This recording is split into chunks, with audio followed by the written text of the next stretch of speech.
My name is Niall Atkinson. I'm a professor of art history here at the University of Chicago.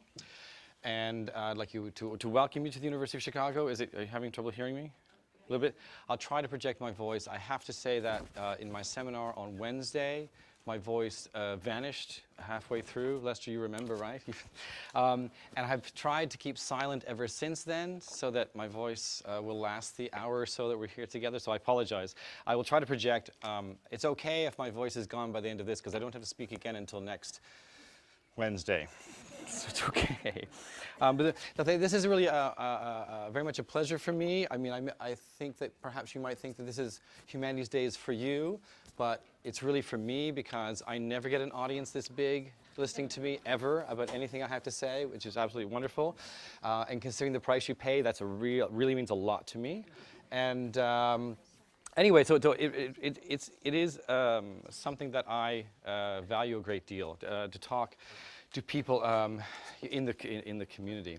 So what I wanted to talk to you about today is a project that I began working on a year and a half ago or so.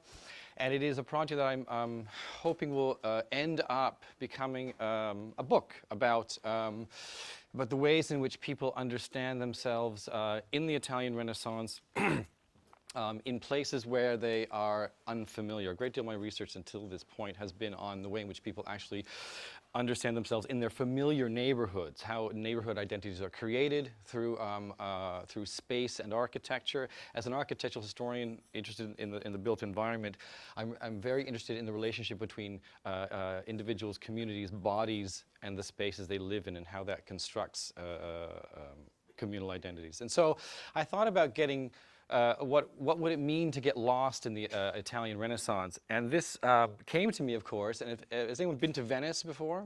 Okay, if you've been to Venice, you've been lost, right? Whether you had a map or not. And as far as I know, there has not been a map created yet of Venice that lists every single street, courtyard, alleyway, and the only people that know how to navigate the entire city are, of course, our postmen, right? Because it has a ridiculous system of addresses. So in 2010, I was in Venice, and this is in between sessions at the Renaissance Society of America conference that was held there. And there we are with colleagues and friends of mine enjoying an intersession drink. And I thought, this is when I was thinking about this idea that was sort of a year in gestation. As I was thinking about it, what would it be? Venice seemed to be a perfect place in which to start looking at the way people got lost in the Renaissance.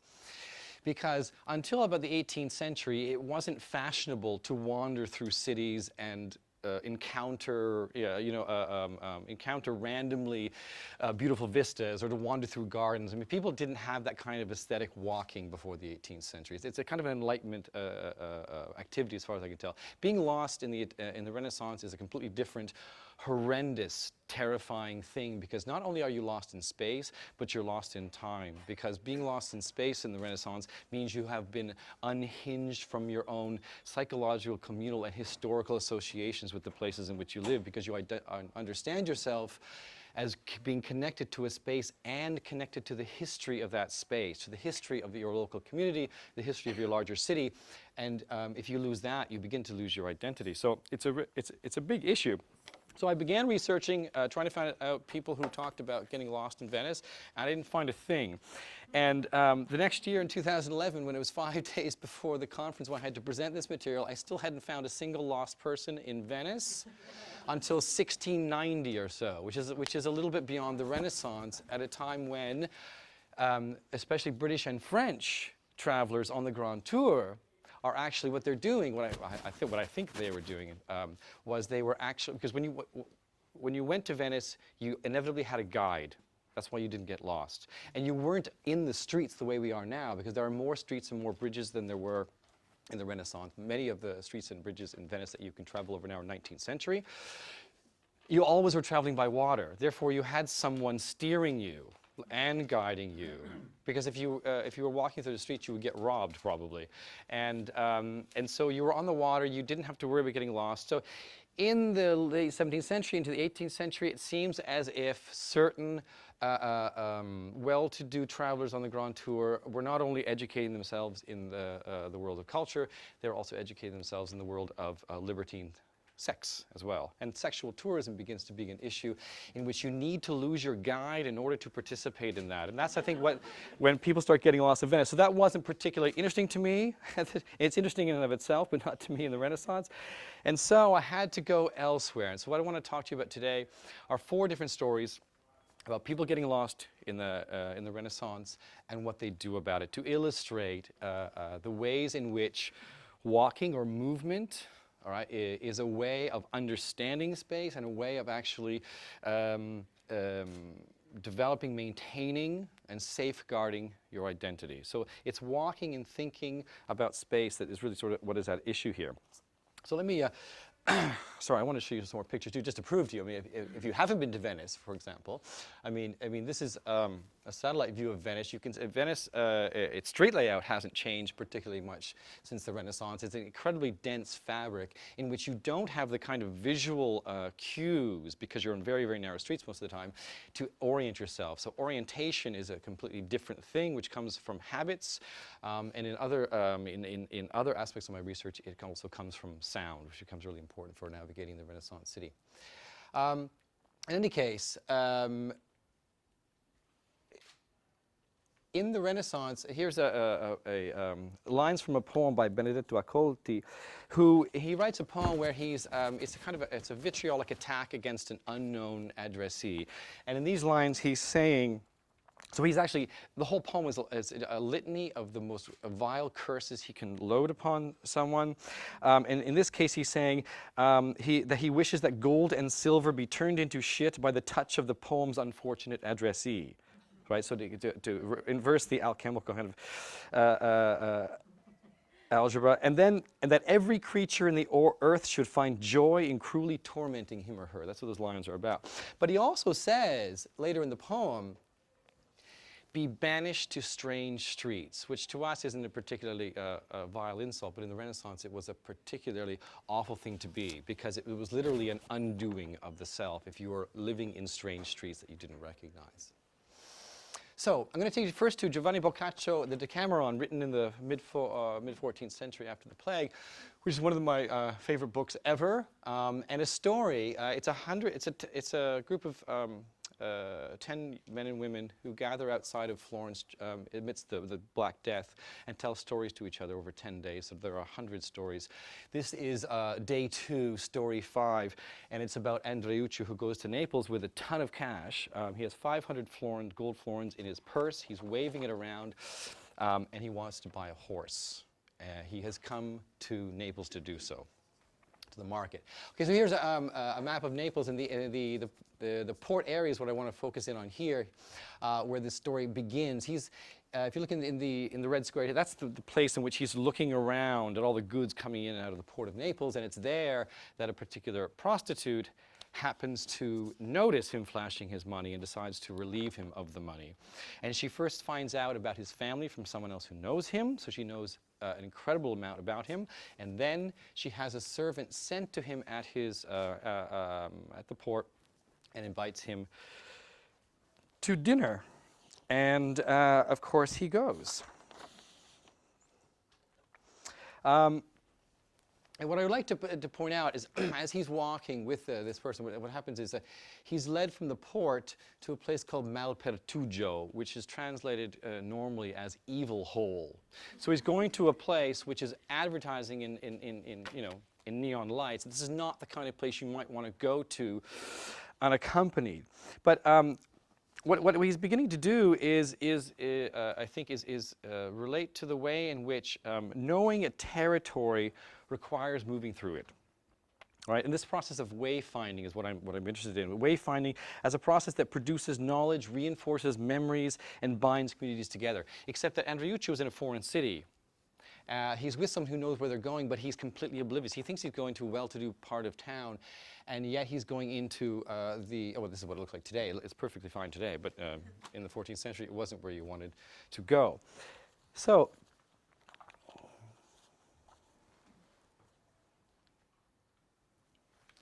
he doesn't understand the fraud. He's tricked by the woman, the prostitute, who invites him into dinner and tells him all about his family. He can't believe how much she knows, and she pretends to be his long-lost sister. that's all great. They're having this wonderful dinner. He's drinking good wine, and then and she keeps him there late enough that she said, "Oh no, it's too dangerous for you to go back alone. So why don't you just stay over here? You can stay. I have a bedroom for you." He thinks nothing of it, so he does, and he's undressing in the bedroom, and that's when he has to relieve himself. And this is where the whole story starts. And so, to relieve yourself in this neighborhood in Naples, which is very like most neighborhoods in Italian cities at the time. You undress completely, you go out the window onto a couple of planks that are sitting across the alleyway next to the house, and you do it.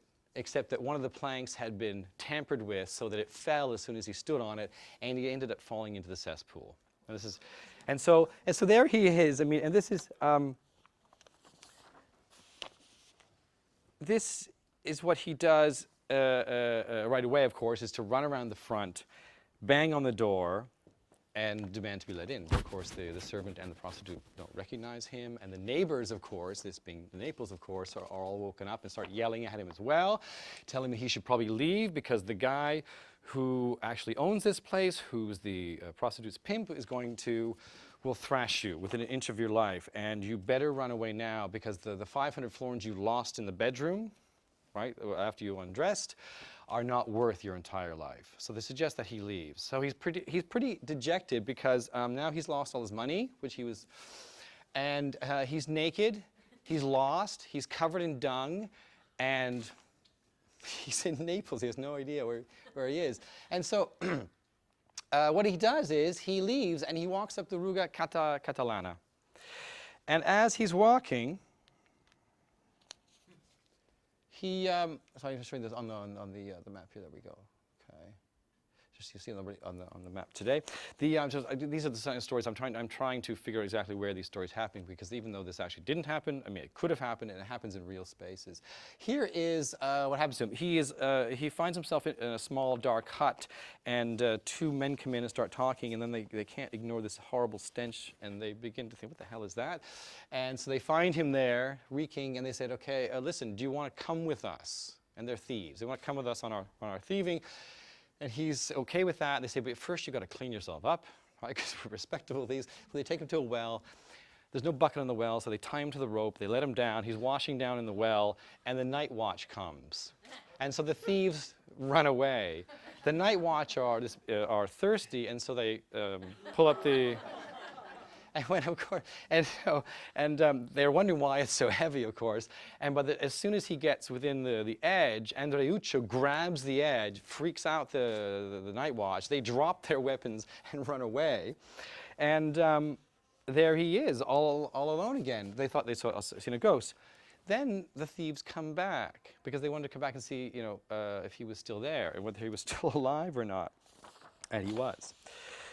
Okay, So now they're ready to go thieving. What they do is they're going to the cathedral, the Duomo of Naples, because that day, or very, very recently, the bishop has died.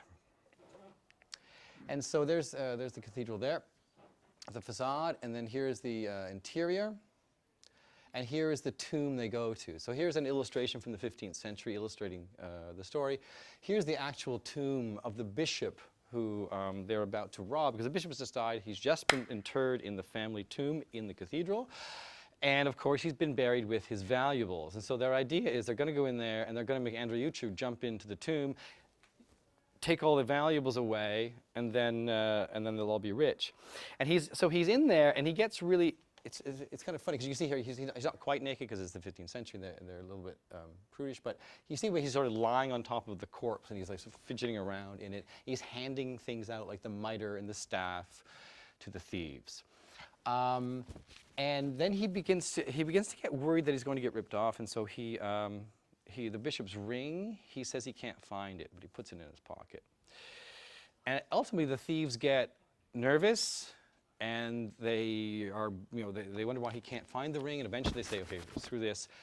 They let down the lid. If you've ever seen a Renaissance tomb or a medieval tomb, the lids are one big giant piece of stone, right? You cannot get out. I mean, so they let it down. He's stuck in there, lying on top of a corpse, and suddenly he's beginning to think, oh my, this is it. This is how I'm going to die. Fortunately, this being Naples, there's another group of thieves on their way to relieve the bishop of his valuables. And so when they open the tomb lid, he grabs them by the feet. They think they've seen a ghost, and they tear off, and he gets to get out, and he has the ring. And he manages to somehow make it back to his hotel. This is over the course of the evening. He makes it back by early morning. The proprietors were worried about what had happened to him because no word had come about he was supposed to come back to the hotel for dinner. And they after he tells them what happened, they said, "You're extremely lucky. You better get out now. You should leave this town." And he leaves the town, but he leaves the town with a ring which is worth 500 florins, so he got his money back, right? And so I think that's this is a wonderful story in several ways, I think, because in a sense it's Naples' urban configuration. He's lost and confused, and yet the city itself emerges as a kind of protagonist in the way in which its maze of streets, its faltering architecture, its memorial sculpture, the agglomeration of itineraries and thieves and stories that circulate in its most benighted spaces and its sacred spaces. All of that together conspired haphazardly to instill in Andreuccio at least a scrap of spatial and self-orientation, right, while it saves his unworthy behind. So basically the city haphazardly is able to correct the wrong that happened to him. And there is of course, an underlying gendered argument going on here. Later in the Decameron, another storyteller will talk about how he gets back at the woman who stole. He got his money back, but he will come back later on in the Decameron, and he will figure out a way of ripping her off of even more money than she took from him. So, it's cities, and it's about men in cities, and about men who are even completely at a loss with cities, and still the city is somehow their space and is able to help them get by. So that's Andreuccio. Let's see if there's, what else have we got here? Wait. Okay, so that's just Naples and the three areas where it takes place. Okay, dumbfounded by Rome. This is about Francesco Petrarca, or Petrarch as we know him, who was a 14th century poet, man of letters. And actually I wanted to just deal with a couple of his letters about Rome, because when he first goes to Rome in 1337, and there's probably no one else in the Italian peninsula who knows Rome better than he does, and he's never been there. He studied its history. He's involved in reconstructing and reimagining and re-enlivening the ancient past, right? And Rome comes to symbolize all of the kind of the classical learning, history, and memory that he is excavating as an intellectual. And so then he finally goes to the real place, and he has absolutely nothing to say. And here's a person who continued to edit his own letters throughout his life specifically for publication. But he writes to his friend Giovanni to say he was so overwhelmed by its wonders that he knew not what to write. So in other words, it was just so stupendous, right? All of the anticipatory information he had confronted with the real city that it's a trope, of course, it's a rhetorical trope, but he says absolutely silenced him. So what does he do? Well, he goes away.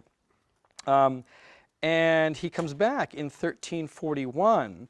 In a way, the first letter is setting up the stage for the second letter, because when he comes back, in a letter addressed to the same Giovanni Colonna, right, he is already talking about times past. He says, do you remember the time that we used to walk widely throughout Rome?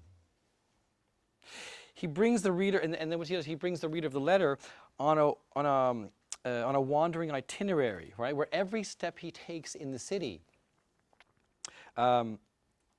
presents something from the past, right, that excites his tongue and his mind, he says. So in other words, now he's walking through Rome, he's got his bearings, and his bearings are his learning of the history of Rome. So he's walking through Rome, what he's doing is he points to hills and monuments, right, and he's able to locate historical events in these places. So he's talking about the caves of Cacus, right? The site of the rape of the Sabines, the place of the suicide of Lucretia, all right, where Brutus avenged the Roman people, where Horatius, I don't know why Horatius was swimming, I can't remember, where Quintius was plowing, and where Marcus Curtius, was jumping into the chasm in the Roman Forum. So he's taking all these histories and these narratives of ancient Rome. He's locating them in space in order to understand the city, when what he's actually looking at is a pile of ruins. Ruins are even more difficult to figure out in his time, because this is already still in the 17th century, when the Roman Forum was known as the cow field,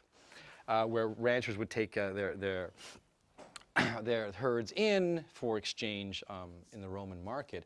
And so he's really dealing with a kind of a ruined, desolate landscape that he has to fill with history, because the monuments are either so buried or lost or broken and unrecognizable. So what he's doing, what Thomas Green points out, is that Petrarch exhibits the imaginative projection onto a landscape of a historical coherence which that landscape could only begin to suggest. So he's actually filling in the gaps with his own narrative. So that's how it's working. So it's history, it's letter writing and communication, it's actually walking through the city, and the city's physical ruins itself all together, right, are constructing Rome. So he intuited a plan beneath the shattered temples and the sheep grazing in an evocative, if incoherent, topography. So initially he was rendered speechless, and then he deploys his intense knowledge of Rome's triumphant past to make the city knowable as a series of narratives, binding stories to spaces so that the city in ruins would be restored to its former glory. Because what he realizes, Petrarch is not lost in this case. Rome is lost. Because what he is saying in his letter effectively is that it was the erosion of the narratives along with the erosion of stones, right, that was lost. So that it was a fragmentation of buildings and a fragmentation of stories, and also the absence of those who retold those stories. Because he found that Romans didn't know their own history when he talked to them. He said, he's been spending his whole life excavating this history, and he's going and meeting actual Romans, and they couldn't give a damn. And they don't know what he's talking about. And so he sees the city as lost, and it's his job to let it re-find itself. So he reconstructs a dialogue, therefore, with one of the most popular textual guidebooks to Rome, a 12th century guidebook known as the Mirabilia Urbis Romae, which was in use as a guidebook, a very popular guidebook, right until the 16th century. And it was a mixture of fantastic claims which clung to Christian narratives that grew up around the city's often misremembered ancient monuments. Very much like guidebooks work today, actually. There's a lot of sort of anecdote and stories.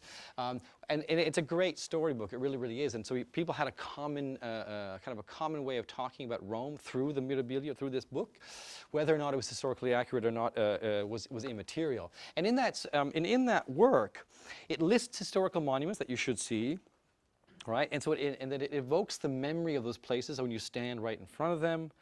And then it also gives you an itinerary to walk through the city. So what it's doing is, for the foreigner, is providing a way in which you can get to know the city by moving through it and learning it through experiencing its different spaces. So what Petrarch was doing was then applying a more rigorous archaeological historical knowledge to a topography that was thick with these kind of fantastical narratives, trying to integrate them right into several layers of historical reconstructions. And so he's trying to sort of disentangle myth from fact, right? So he's an early instance of a kind of archaeology of the past. And at the end of all this, at the end of the letter, he says to Giovanni, he remembers, do you remember when we were, he remembers sitting on top of the baths of Diocletian. And there he declares, this is what I love about him. He says about Rome, he says, anything he says about Rome would not be anything new, he says. But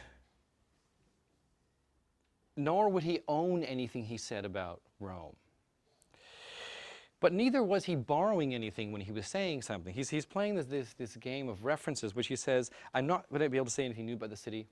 Nothing I say will belong to me about the city, but nothing about it is borrowed. Because he says, quote, whatever the source of our learning is, And this is why we have Humanities Day. It always belongs collectively to a community, and only forgetting can take it away. So what he's saying is that knowing Rome is part of being a community, in a way, and that and that the sources you learn about it and communicate through which you communicate it, are ways in which you can all then belong to Rome. That's because he's trying to universalize a kind of, in his sense, a community that is, I mean, obviously is understood in Christian terms, but it's also understood in terms of this larger Roman past that he's trying to unearth, that is common, for him, is a common kind of ancestry for Europeans. So he believed Romans had lost a certain sense of their cultural past, which made them strangers in their own city. They were lost among its mute monuments and dreaming in a Christian slumber. And here's a 15th century map of Rome that's showing a lot of this is done by a Florentine who visited Rome, and comes back and makes this map of all the things they had seen. They make a kind of a tourist map, and it's in a way it's kind of like the metaphor Petrarch makes of the kind of Rome being a kind of a collection of monuments, right, that we can all remember together. And he's doing this by walking through the city and identifying places. Okay, losing oneself in Florence. Grasso, whose nickname means fatso, he's Grasso Legnaiolo. He's the fat wood carver. And the architect engineer Filippo Brunelleschi and his friend the sculptor Donatello, as well as several other Florentine intellectual and artistic luminaries in the early 15th century, are about to have a dinner party. And Brunelleschi, it's at Brunelleschi's house. And Brunelleschi had also invited Fatso, or Grasso, and he didn't come. And not coming to a dinner invitation is an extremely impolite snub in the Renaissance.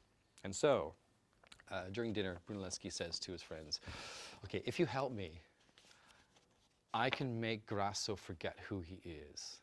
And so what Brunelleschi is concocting is a very cunning plan about how to steal Grasso's identity in an age before the credit card and the internet, and how he's and this brings up the question in the 15th century, and this is at the heart of how we understand the Italian Renaissance as the kind of the birthplace of the modern self, of the modern subject. We who are the inheritors of an idea of ourselves as individuals, right, who construct our own identities, right, then relate to the world outside. And this has long been a kind of truism of Renaissance culture, where the individual was actually born out of a kind of a medieval slumber.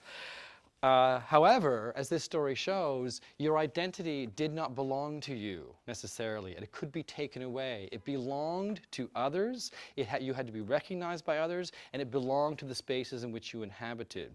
And you had to negotiate and fight to keep and make your identity. So, what they do is they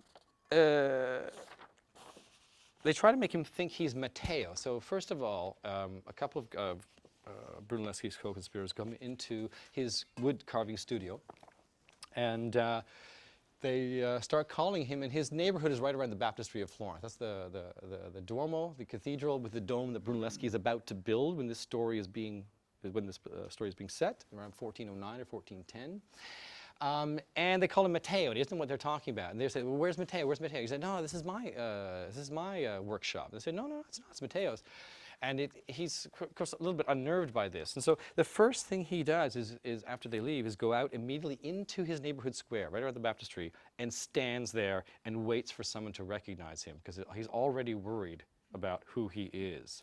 Because social identities are maintained consistently through meeting other people and through these kinds of social relations. So he waits there in vain, because nobody recognizes him. People walk by and they say, oh, there's Matteo. Didn't he get into a bunch of gambling debt and he owes a bunch of money? And he has no idea what they're talking about, right? But because he's got his name, he's got his trade, and he's got his family. Those are the three sort of central things that help you to anchor your community. He's beginning to lose his trade.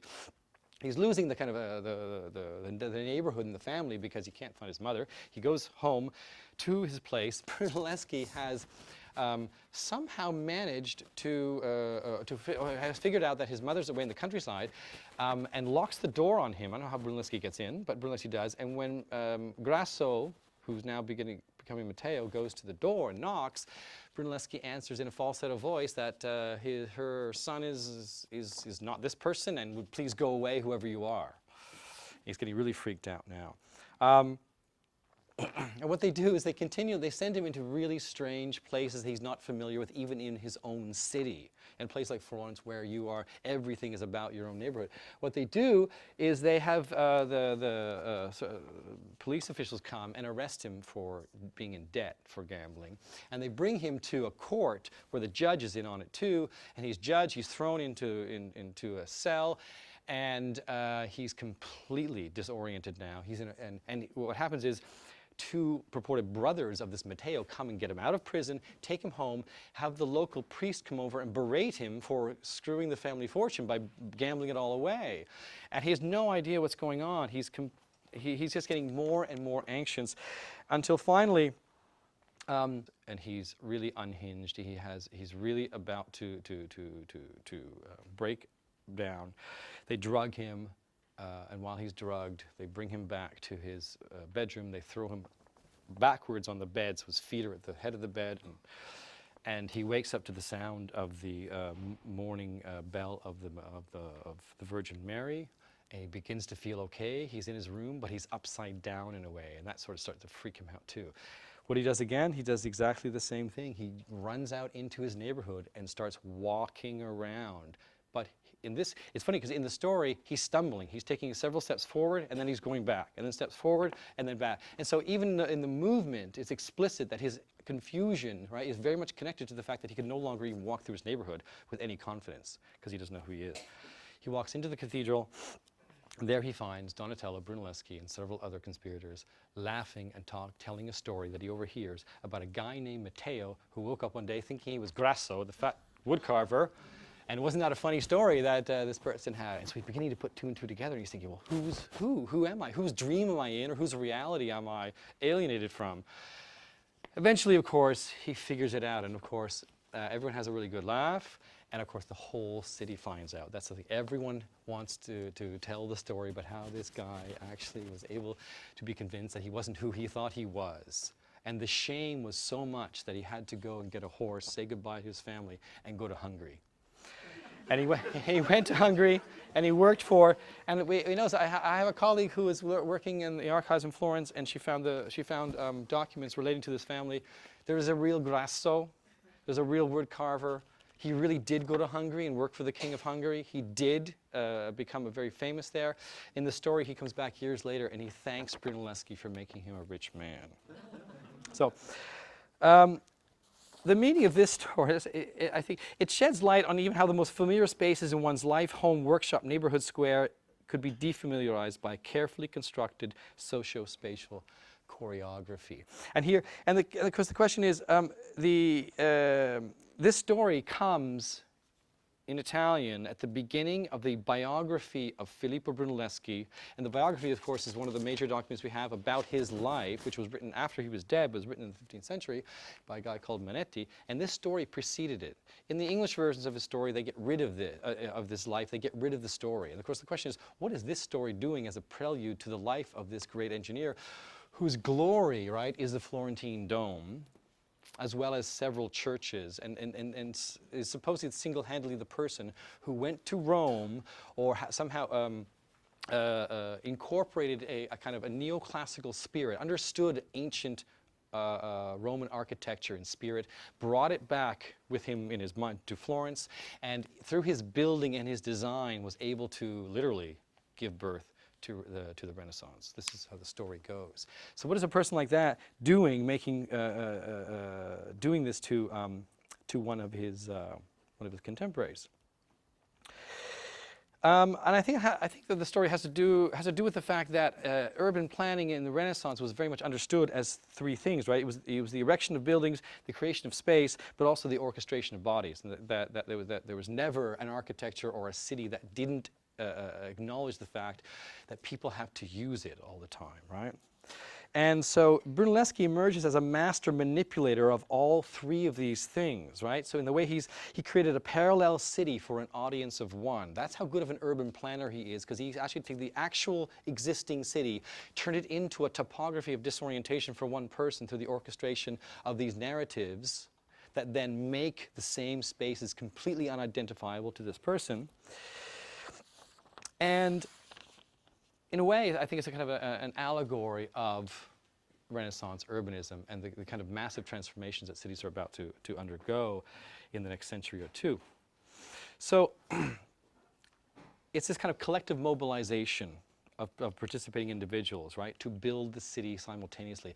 We often think about Renaissance architects as single individual geniuses. It's the kind of tropes with which we understand the Renaissance, whereas stories like this remind us that Brunelleschi, even though he had a very, very confident sense of self himself, always understood the city as a collaborative process that was both social and physical all the time. Okay, that's the dome he built, right? And there is, I mean, and there's, I mean, this, I'm just showing you this because, I mean, there's the neighborhood, but Grasso understood his neighborhood, but Brunelleschi understood the whole city at large and was able to then manipulate him. Okay, monumental confusion in Rome. This is from a 16th century play written by Annibale Caro. Under the auspices of the nephew of Pope Paul III, whose name was Alessandro Farnese. A play that unfortunately was never actually put on when it was written, which is too bad because it's absolutely fantastic, for my purposes anyway. Okay, so by the 16th century, in the 15th century, when Brunelleschi is reconstructing the classical language of architecture and urban planning that we associate with the Renaissance, by the 16th century, the time we're dealing with here, this revived classical style in Rome was subsumed into projects of papal grandeur, so it's no longer a collaborative project anymore, right? So it's more about a particularly powerful individual rather than a collective experience. So the transformations going on in Rome now, because they're not collaborative, have produce a different kind of urban disorientation, which this play dramatizes. So in this play, there are three very confusing plot lines, and this is very typical of Renaissance comedy. Everything, of course, works out in the end, but the plot lines are so difficult for the audience to keep track of, and especially when you're reading it. It's incredible the way in which the writer is able to interweave them. So there's a kind of already a disorientation built into the genre itself. But this play in particular sort of reenacts the kinds of the randomness that of encounters that the urban experience is about. When you're walking through the city, you're constantly, running into things at random because of the ways in which cities are very, very complex organisms and have to combine or incorporate and include all kinds of disparate topographies and communities and whatnot at the same time. So in the opening scene, Demetrio of Chios, has just arrived at the city. He's never been to Rome before, and he's with Piluca, who is Roman, has been away from the city for several years, and they come into this square. This is the Piazza Farnese. That's the Palazzo Farnese. So Paul III, when he's a cardinal, buys the property here, and he's erecting a cardinal's palace, which is going to be lovely and lavish. When he's elected pope, that, of course, is far too small for his eminence, and so he has to enlarge the project to build what is, in effect, one of the biggest palaces ever built at the time. An enormous demolition program in order to build what is now the French embassy in Rome, and knocks down an entire neighborhood, more or less. And so what's happening is when Piluca comes back after several years, he doesn't recognize his own neighborhood anymore, because when this play was written, when it would have been performed in 1543, this was a huge construction zone. But in the play, the backdrop you would have had, something like this, would have already told the audience, this is what it's going to look like when it's done, this big papal thing. So all the action takes place of characters coming in and out of this square. And but the opening scene starts like this. Piluca says, wait a minute, where are we now? And what piazza is this? I've never seen this street before, nor this one either. Demetrio, don't tell me we need a compass on land too. Piluca, where's the Farnese Palace anyway? Demetrio. If it were a wine cellar, we'd have found it by now. Piluca's kind of a drinker. Piluca says, maybe this is it. No, it wasn't so high, Demetrio. You're much higher than it is. Still, it could be. In fact, it is. But where's my mistress? My mistress's house. It used to be right across the way. So he's expressing the fact he's a native Roman. He has no idea where he is. He's as lost as the foreigner is. So this begins the whole process of misrecognition of characters and whatnot. So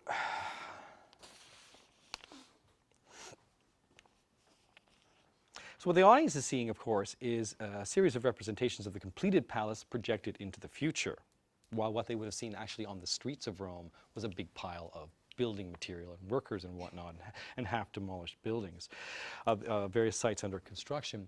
And here's just an 18th century map of Rome. So there's the Palazzo Farnese, and there's the Piazza Farnese, and I mean that entire strip up to the Campo di Fiore, that entire strip of the city was a part of the whole demolition process just for the new home of the Pope, who of course is using church money to build this. And here's all of the new construction and new streets that Piluca can't recognize, and demolished buildings and new facades that he ultimately creates in the very sort of dense medieval fabric of Rome.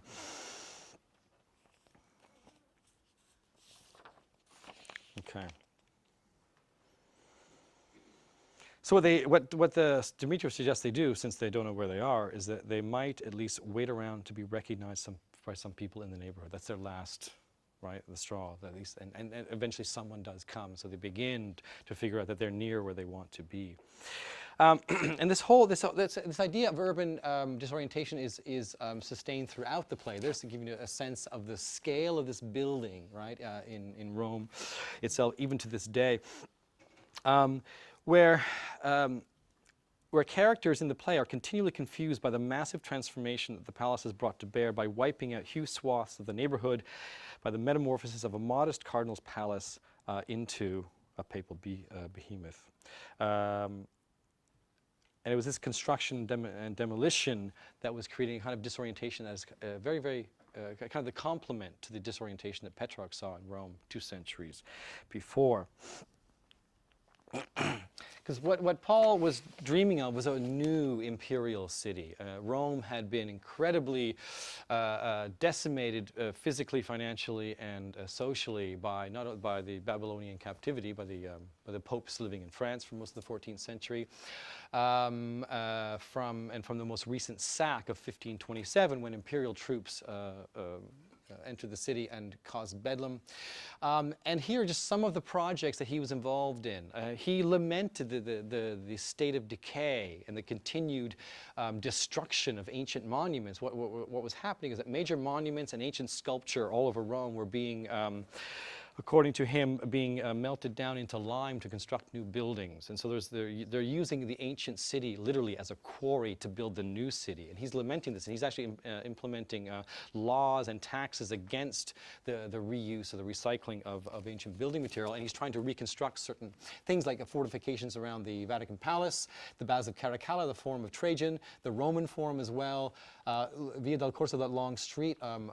He's trying to lay out new streets and regularize streets. So he's trying to create a modern city and reconstruct the ancient city to create a new imperial, glorious city. And his palace is part of that project, but it's a major, major undertaking for the city's populace, which I think was probably what the play is about.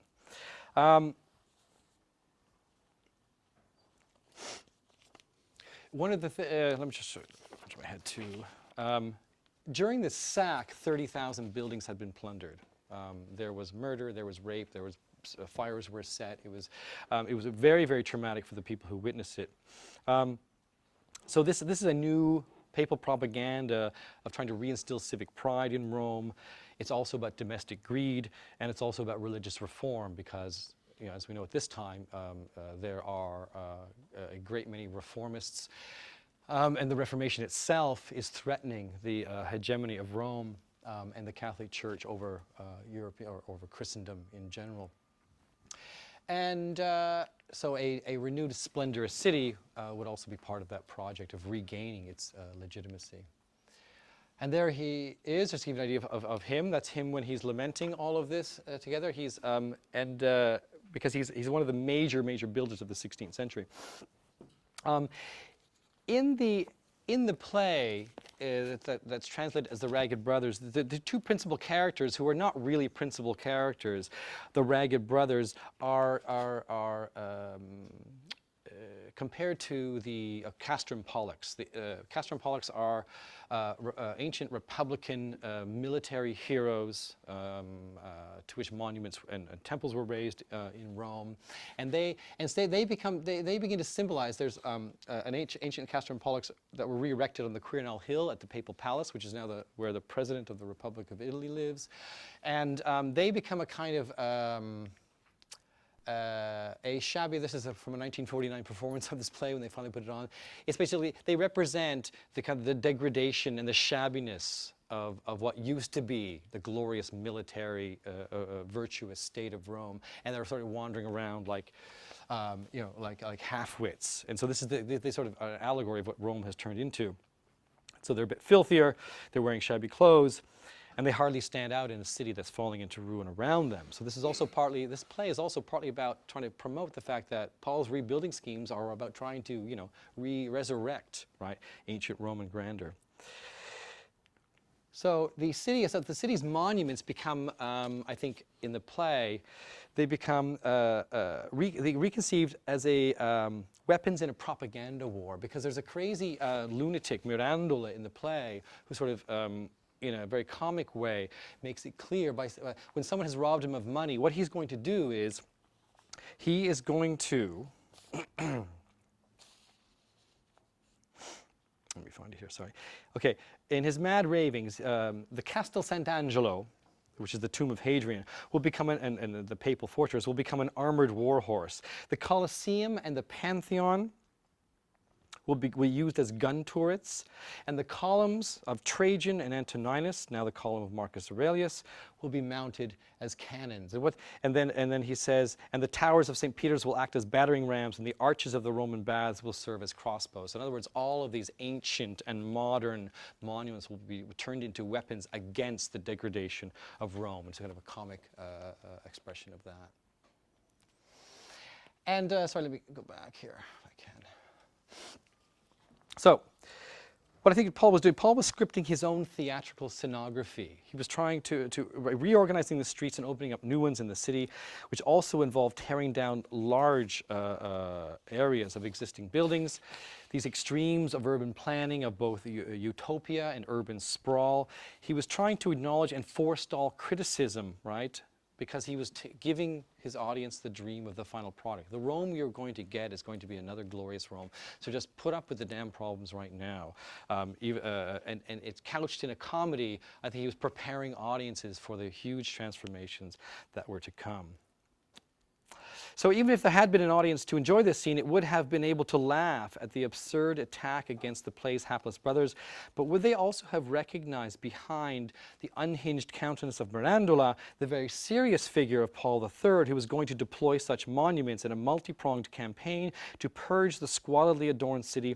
And even if the populace protested, as the play's prologue and final lines make clear, and this is also important, what Paul's reinstitution of the carnival, he brought back the carnival which had been banned in Rome because of its licentiousness and its violence and its drinking and whatnot.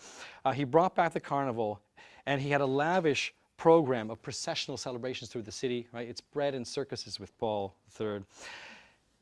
That was the promise, right? That there's going to be, put up with this because there's going to be lots of parties, and there's going to be papal money to pay for it, right? So this is, I think, was part of what Paul was trying to do on the other end to justify his urbanism. So just to conclude, briefly, let me show what Paul does. Here's the Capitoline Hill before Paul gets to it, before Michelangelo has a stab at it. It is basically it's a mud hill. It's the center of the ancient city's most sacred spaces and temples. And here is at the end of the play where the two ragged brothers, Giovanni and Battista, are talking, saying, Rome is sacred and holy? Is this the Rome of the fiend? The very devil's Rome, gutless Rome, Rome impoverished and lunatic, and the cause of all our poverty and madness, with the benediction of God Almighty, right? So this is the Rome that Paul is going to come and save with palaces like this.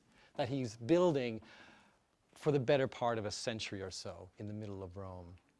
And one of the things that he also does is the sack of Rome by the emperor, the Holy Roman Emperor Charles V, I believe, in 1527. This is the route that the Holy Roman Emperor will take in 1536 when he's invited to the city to enter in triumph. So here's the guy who destroyed the city. The Pope invites him back to make a processional route through, but he uses the city to to undo the emperor's power. The emperor, at the beginning, everything is going great because he comes to the ancient gates that emperors would have entered in victory to march through the city in procession, past the Baths of Caracalla, which he is restoring at the time, onto the Via Triumphalis, right, that triumphal road that leads towards the Colosseum and through the triumphal arch of Constantine, then left along the Via Sacra, the Holy Way, into the Roman Forum. And I've crossed out the Capitoline Hill because the Capitoline Hill wasn't ready yet, and they couldn't get carts up there, so they had to like skirt around it, and Paul was very embarrassed about that. But in a way, it began the transformation of the emperor, who was being lauded as a new Caesar until he gets to the Capitoline, because he's not ready yet. And they have to skirt around it. And the road that they enter into, where you see Campo dei Fiori, and then the Via dei Pellegrini, or the Pilgrim's Way, all of a sudden he leaves the route of emperors and he begins on the route of pilgrims to St. Peter's, which already turns him into the way in which a Christ-like figure becomes subservient to the church that is now guaranteeing your salvation. So he's still on a horse, but he's moving through a different topography that Paul III is rebuilding at the time. Paul leveled 200 buildings in order to create this processional way, to create a temporary raised road for his horses to ride on through the city. And he finally gets to the Castel Sant'Angelo, which used to be the tomb of Hadrian, is now the papal fortress, and he is supposed to be reminded of when the Pope was imprisoned there, when he was sacking the city. He's brought through the Borgo and finally to St. Peter's, and of course what happens at St. Peter's is he gets off his horse, he kneels down, and he kisses the feet of the Pope. And so the city has been used in order to ritually disempower, emasculate the Holy Roman Emperor who had destroyed this city. The city has its revenge on him through papal propaganda in a way that he cannot complain. He can't start yelling and screaming that he's emperor, and he can't, because he has to kiss the feet of the Pope, because he's in sacred territories. He's in the lands of St. Peter, right? The relics of St. Peter are in the church, and suddenly as a Christian emperor, he ends up being a completely different entity than an ancient emperor. So I think it's very, very brilliant urbanism on Paul III's part in order to understand how the city, right, can further his goals.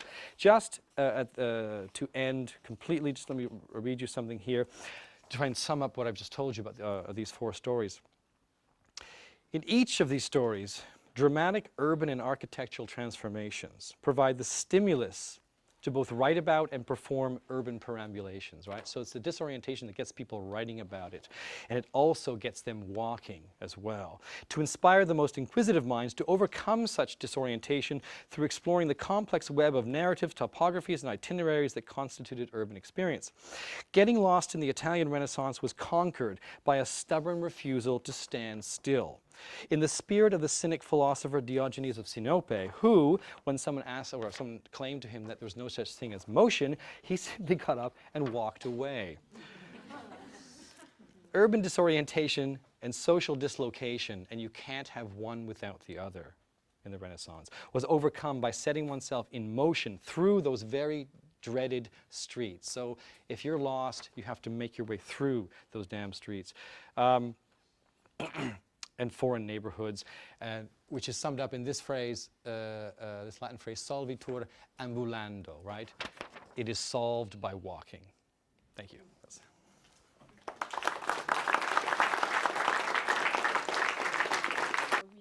For buildings. Oh, that was a process that went over many centuries. Combination of earthquakes, which knocked down parts of it. There was a medieval family that turned the Colosseum into its own neighborhood and built their houses throughout that were eventually removed later on. But it really gets going in the Renaissance. It really gets going in the 15th and 16th century when, with these massive rebuilding programs, the irony is they're learning everything from the very physical remains that they're destroying are what's teaching them to build a new city.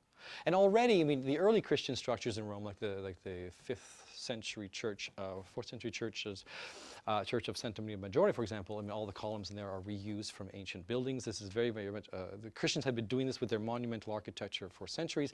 But in the Renaissance, it becomes much more concentrated.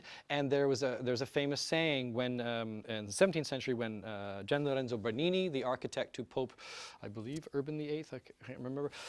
If you've been to St. Peter's, there's a giant 100-foot bronze canopy over the central high altar. The bronze from which came from the rafters holding together the portico of the Pantheon. Because him and the Pope were calculating how much bronze they'd need to extract from that ancient monument. And there was a saying in Rome that was circulating that was quod non fecit barbari, fecerunt barbarini, playing on the Pope's family name, which is Barberini, which literally translates into little barbarians. What the barbarians didn't do when they sacked Rome in the 5th century, the Barberini family finished off in the 17th. And so there's been a great deal of criticism, especially in archaeological circles, about the Renaissance and Baroque destruction of the city, even while, ironically, modern archaeology is being born by intellectuals who are beginning to understand exactly how to excavate monuments. And so, well, in a general sense, in the Renaissance, you never went out alone on the street if you're a woman. And you had to be accompanied. And you didn't look people in the eye, and they were unsafe places to be for women. And you couldn't wear particular clothing, and only prostitutes were allowed on the street by themselves and on certain streets. And so women had very little access to public space. So public space was a very terrifying place for them, because they were either considered to be prostitutes or treated like them, and so physically they were always in danger.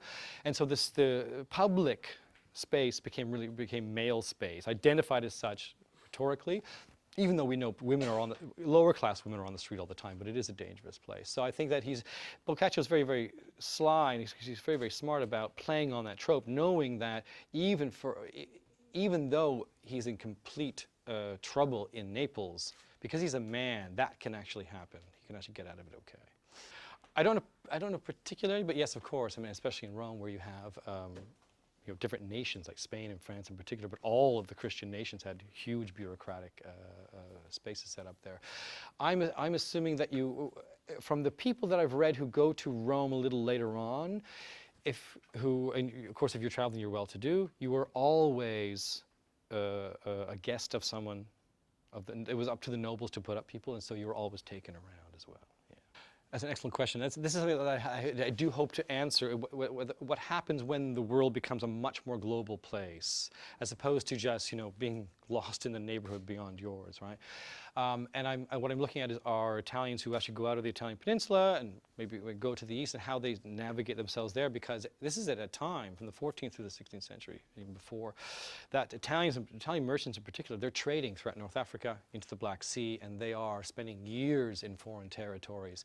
But it seems to be that they do that for a number of years in their 20s or so, and they come back and they never leave their city later on after that. So it's usually a temporary thing. So on the cusp of like the discovery of America, for example, I think at this point it seems to me the entire game will change when the world becomes a different kind of place, where in 16th century, when maps are beginning to be more and more accurate, then it becomes they have a different. No, because as I said, I mean, most of my work has been about natives who yeah, exactly. But yes, that is very important issue, because that's really what cities are. They're these heterogeneous mix of communities that are all both in concert with, but in conflict also with each other within these disparate spaces. These spaces are constantly overlapping. And so, yes, and I mean, even, I mean, the Rua Catalana was obviously a place that to this day has similar names where the Catalan population in Rome was living, right? And so you do have these permanent communities that are obviously going to set up, I think, communities, the ways in which immigrants to America did, I think. I mean, they're going to be setting up ways that are going to give it the kind of character of foreignness to the natives that will make the natives think about where these people come from and recognize immediately within their own city that this is a different neighborhood because they think they look different here, they feel different, they smell different, that kind of thing, I think.